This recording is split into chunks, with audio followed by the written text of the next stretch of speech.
anigu waxaan aaminsanahay dawladnimada Soomaaliya iyo qarannimadii burburtay in dib loo soo celiyo oo hana qaado waxa hortaagan dadka Muqdisho uga soo duuray 2,000 kilomitir ka shaqe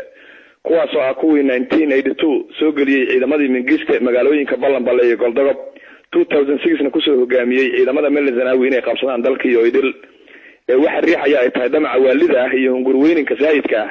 ay kaga gedisan yihiin Soomaaliya inteeda kale waa kuwii ugu horeeyay Soomaaliya oo dawladda ku soo weeraray ciidanka Itoobiya si ay barqad cad qabil xukunka ugu boobaan waxaan fariid leh in ciidanka cadawga ay maanta Soomaaliya u soo horkaceen ay yihiin qoomkii uu ka dhashay Abraham ee weeraray Kacbadii Ilaahay 1400 sano ka hor Ilaahayna uu soo diray nasrigiisa oo sidii cawska loo cunay Ilaahay wuxuu Quraankiisa Kariimka ku yiri faj'alahum ka'asfin maakul waxaan u haystaa kuwaasi inay yihiin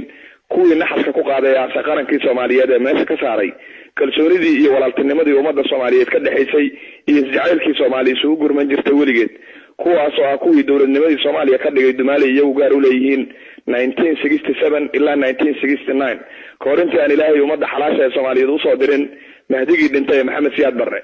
wuxuu yiri gabyaagii doodaan war maxaad reer hebel uga dhigteen boqor Dumaale yasay kuwa aan ka hadlayo kuwa maanta u ololeynay inay dalka gumaysi galiyaan si ay u helaan kursi madaxtooyo oo aan niman ay ka muuqato inaanay noolaan karin inay dawladdu wax ku cunaan ma ahane